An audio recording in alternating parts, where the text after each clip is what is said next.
Sisteron, en occitan provençal Sisteroun selon la norme mistralienne et Sisteron selon la norme classique, est une commune française, située dans le département des Alpes de Haute-Provence, en région Provence-Alpes-Côte d'Azur. Capitale des Sogiontiques, Sogioncie, l'antique Ségustero et, à partir de l'époque romaine, et de la construction du pont sur la Durance, un point de passage stratégique. Un pont pouvait d'ailleurs exister dès l'époque gauloise à cet endroit où la voie herculéenne rejoint le territoire des Vaucons. Ce pont majeur pour toute la région lui vaut un rayonnement millénaire. Ce rôle conduit à des fortifications très anciennes, un évêché local dès le VIe siècle. Du point de vue administratif, la communauté se voit attribuer une charte consulaire au XIIe siècle, transformée plus tard en viguerie et district après la Révolution. Elle fut souvent une frontière. Preuve encore, les frères pontifes d'Hospitalier demandent, et obtiennent leur rattachement aux Templiers. Avec la multiplication très récente des franchissements de la Durance, elle perd de son importance. Petit exemple, elle ne retrouve jamais son évêché après la Révolution. C'est actuellement une petite ville industrielle et touristique, usine pétrochimique, et industrie gravitante autour des abattoirs. Surnommée la porte de la Provence, elle confine au Dauphiné. Elle possède de nombreux monuments dont sa citadelle, face aux rochers de la Baume dont les strates sont presque verticales, une cathédrale du XIIe siècle, Notre-Dame des Pommiers, 5 tours, plusieurs chapelles et les vestiges d'anciens couvents. C'est une ville qui accueille de nombreux touristes attirés par son climat méditerranéen, avec une moyenne annuelle de 300 jours de soleil, son patrimoine riche et varié, son plan d'eau ou son aérodrome. Les communes voisines de Sisteron sont le Poète, Ribier, deux communes situées dans le département voisin des Hautes-Alpes, Valerne, Entrepierre, Pépin, Valbel, Beuvon, et Mison. Dans l'Antiquité, le nom de la ville est attesté sous la forme Ségusteron, au IVe siècle ou Ségusteronem, puis Civitas Sogisteriorum, ensuite Sogisterico en 739, on trouve encore la forme d'In Comitatu. Sisterissense au début du 8e siècle. En provençal, occitan, on écrit Sisteroun et prononce Sisterin. Charles Rostin considère que le toponyme est construit sur la racine seg, désignant une colline. Dans l'ouvrage où il collabore avec Albert Daosa, il écrit cependant du gaulois et pré-gaulois seg auteur, et d'un triple suffixe ston. Pour Ernest Nègre, il est peut-être basé sur le gaulois ségo fort, suivi de sté, élément permettant à former des comparatifs, ce qui lui donne le sens de plus fort. Xavier Delamarre compare avec les nombreux toponymes en ségo-sigonce, suin, et setera, ayant pour base le substantif gaulois ségo victoire, force, force, vigueur. Sisteron remonterait plus exactement à un type Ségusteron. Le nom de la ville est en accord avec la topographie et l'histoire, puisqu'à Sisteron siège une citadelle. La commune a longtemps été surnommée Ruocha en Chabanaya, c'est-à-dire roche embrumée. Sur tout le territoire de la commune ont été faites de nombreuses découvertes archéologiques datant de la préhistoire et de l'Antiquité.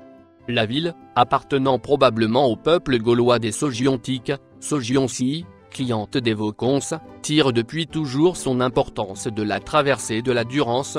Les Romains font passer la voie domitienne, Via Domitia, qui reliait l'Italie à l'Espagne par le col du Mont Genèvre à Sisteron. Cette étape, Mancio, à cette époque, est notée sur les gobelets de Vicarello Ségusteronem. La ville est élevée au rang de civita de la province des Alpes-Maritimes entre le IIe siècle et la fin du IVe siècle, et devient siège du diocèse de Sisteron, au Ve siècle. Le premier évêque connu apparaît en 449. Au Moyen Âge, alors que le sud-est de la Gaule était une terre burgonde, le roi des Ostrogoths Théodoric le Grand, fait la conquête de la région entre la Durance, le Rhône et l'Isère en 510. La commune dépend donc brièvement à nouveau de l'Italie, jusqu'en 526. En effet, pour se réconcilier avec le roi burgonde Gondemar III, la régente ostrogoth, Amalazonte lui rend ce territoire. Élément culturel très important, une charte communale consulaire fut attribuée à la communauté à une date antérieure au XIIIe siècle. Elle est confirmée par les comptes en 1212. Celle-ci préserve de domination seigneuriale, comporte des allègements fiscaux, établit un lien direct avec le comte en échange de fidélité et de missions particulières.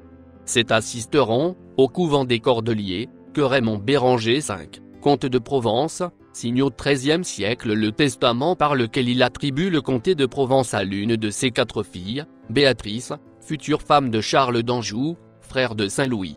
De là datent les droits des rois de France sur la Provence. Au Moyen-Âge, la ville est une place forte des comtes de Forcalquier au XIe siècle, puis propriété des comtes de Provence, elle est pour ces derniers la frontière du Nord. Elle reste cependant un lieu de passage important sur la Durance, c'est ainsi à Sisteron que l'on signale les premiers Roms, en France, en 1425. La ville est le siège d'une baillie dès le XIVe siècle, érigée en viguerie précocement en 1480. Léguée en 1483 à Louis XI, la Provence rejoint le royaume de France. De 1562 à 1594, les guerres de religion voient les protestants et les catholiques se disputer la ville, et sa forteresse, qui contrôle le seul pont sur la Durance. En février 1562, la moitié des protestants de Forcalquier se réfugient à Sisteron.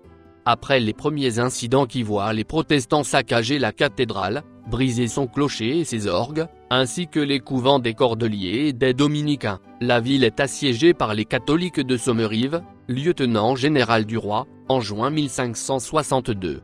Elle est défendue par son père le comte de Tende, Paulon de Mauvent, Furmeyer, et 5000 hommes. Les chefs protestants s'enfuient de nuit, et la ville est prise le 6 septembre, la garnison est massacrée et les protestants expulsés, ils se réfugient à Lyon. Après l'édit de pacification d'Amboise, mars 1563, ils sont reconduits sous escorte armée par le comte de Tende, gouverneur de Provence, et Paulon de Mauvent, capitaine protestant. En 1567, la ville est à nouveau assiégée et prise par les protestants. Les catholiques Carçay et Sommerive échouent à la reprendre, mais les protestants leur restituent cependant. De la même façon, au printemps 1585, les ligueurs tentent un coup de main contre la ville, sans succès. C'est alors que Jean Sarrazin est chargé de renforcer la place, et construit la citadelle actuelle de 1589 à 1612. L'épidémie de peste de 1628-1630 touche Sisteron, apportée soit par un muletier transportant du chanvre, soit par le régiment de Picardie. La fosse contenant des corps passés à la chaux, découverte en 1938 au pont du Gournat, doit dater de cette épidémie. Sur l'ordre de Richelieu, le prince Jean-Casimir de Pologne est accusé de complot contre la France et est enfermé en 1639 dans le donjon de la citadelle, c'est le début de la carrière de prison politique de la citadelle. En 1720, pour empêcher l'extension de la peste de Marseille, un cordon sanitaire est établi sur le Jabron. Des barrières gardées par des soldats du régiment de Poitou sont placées sur les ponts du Jabron et du Gournat. Un corps de garde destiné au logement des soldats a été construit à proximité de Notre-Dame du Signavou. La ville est le siège d'une viguerie jusqu'à la Révolution. Pendant la Révolution française, alors que des émeutes avaient éclaté en mars 1789 à Sisteron, la nouvelle de la prise de la Bastille est accueillie favorablement, cet événement annonçant la fin de l'arbitraire royal, et peut-être, des changements plus profonds dans l'organisation de la France. Immédiatement après l'arrivée de la nouvelle, un grand phénomène de peur collective s'empare de la France, par peur du complot des aristocrates désirant recouvrer leurs privilèges. Des rumeurs de troupes en armes dévastant tout sur son passage se propagent à grande vitesse, provoquant des prises d'armes, l'organisation de milices et des violences antinobiliaires. Cette grande peur, venant de Tallard et appartenant au courant de la peur du Mâconnais, atteint Sisteron et sa région le 30 juillet 1789, avant de se propager vers Digne.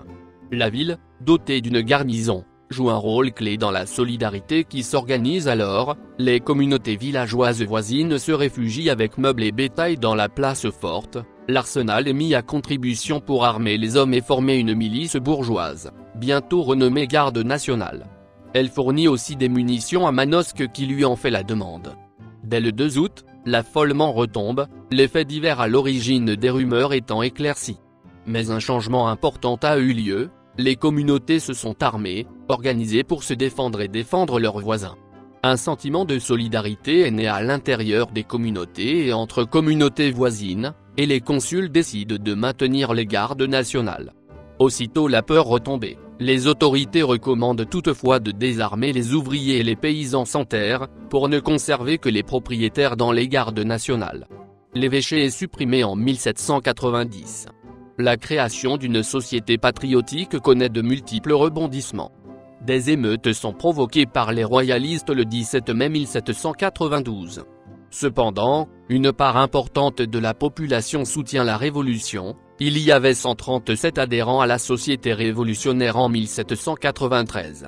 Un cercle d'opposition, Deus Pro Videbi, se crée. Environ 40% de la population masculine fréquente la Société populaire. De 1790 à 1800, la ville est le siège du district de Sisteron. Comme de nombreuses communes du département, Sisteron se dote d'écoles bien avant les lois Jules Ferry. En 1863, elle en possède une seule, installée au chef-lieu. Comme la loi Fallou de 1851 l'y oblige, une école de filles est aussi ouverte. La commune profite des subventions de la deuxième loi d'Urgue, de 1877, pour construire une école neuve. Sisteron comptait également une salle d'asile, école maternelle. En 1884, la commune est touchée par une épidémie de choléra. Elle cause 18 morts du 23 août au 5 septembre. La citadelle est déclassée en 1889 et devient propriété de la commune. Au début de la Seconde Guerre mondiale, la Troisième République recherche des lieux d'internement pour les indésirables. La municipalité de Sisteron propose la citadelle, où sont internés des prisonniers politiques, communistes, anarchistes, que le régime de Vichy maintient enfermés pour la durée de la guerre. Dans les années suivantes, 22 juifs sont arrêtés à Sisteron avant d'être déportés. Le 15 août 1944, premier jour du débarquement de Provence, les B-26 maraudeurs français et des forteresses volantes américaines du 42e Bombay Wing tentent de couper le pont ferroviaire et les ponts routiers qui enjambent le Buech et la Durance. La météo n'est pas très favorable. Les accès sont atteints, mais les ponts ne sont pas détruits. Le Wing de l'USAF, forcé à une manœuvre d'évitement après son premier passage, se libère des bombes non larguées et plusieurs tombent sur la ville. Le 17 août, une formation de B-26 français revient sur les lieux et réussit cette fois à endommager le pont routier et surtout, à détruire le pont ferroviaire au nord de la ville. Le résultat de ces bombardements alliés, une grande partie de la ville fut détruite et la citadelle gravement endommagée, 100 morts, 30 disparus et 200 blessés. La ville est libérée 2 jours plus tard par la Task Force, du général Butler, 36e division d'infanterie US, venant de Riez. Le lendemain, la colonne américaine se dirige sur Gap et Aspres-sur-Buech, libérée le 20. La commune a été décorée, le 11 novembre 1948, de la Croix de guerre 1939-1945. En 1962, un hameau de forestage est construit pour héberger les réfugiés harkis qui sont employés par l'administration des eaux et forêts.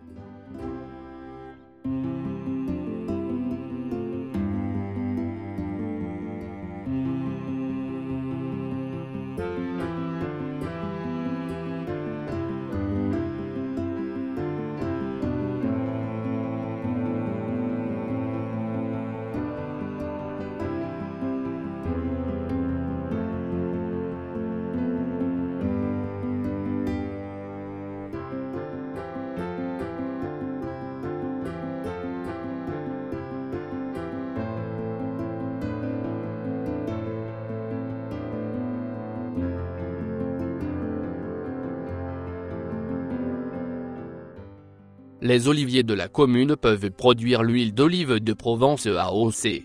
L'élevage ovin aux alentours de Sisteron est distingué par le label Rouge Agneau de Sisteron. La culture de l'olivier est encore pratiquée dans la commune.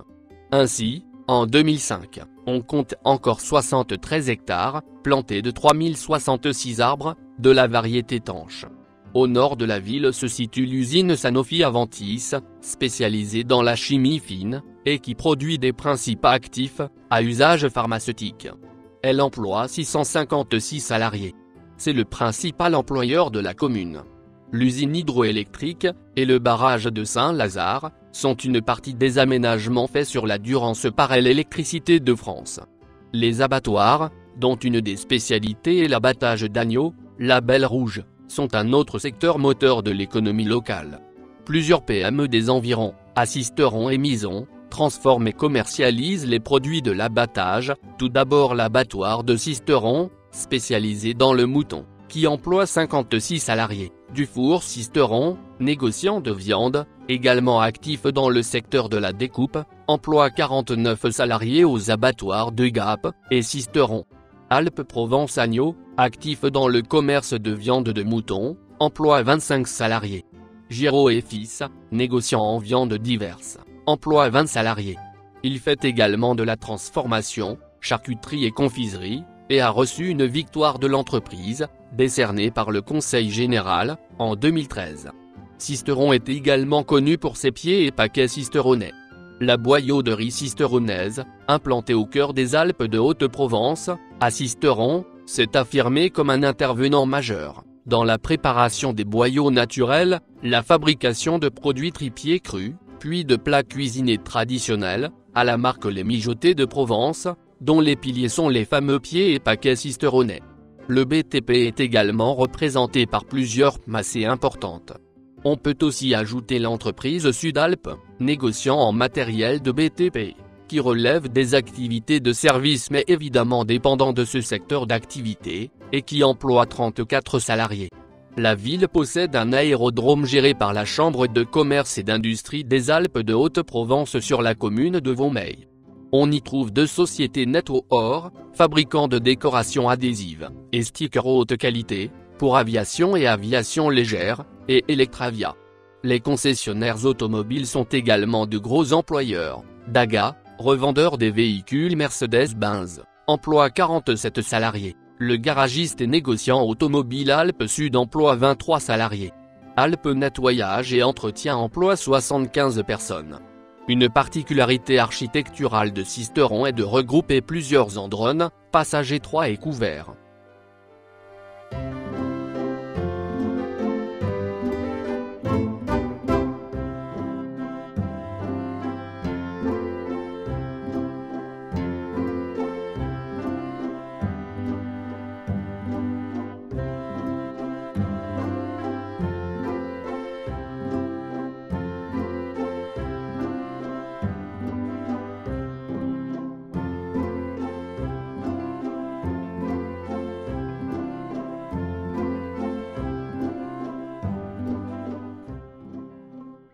Comme d'habitude, mes textes sont interprétés par Mathieu, ma petite voix de synthèse préférée. Mes sources proviennent de Wikipedia.com.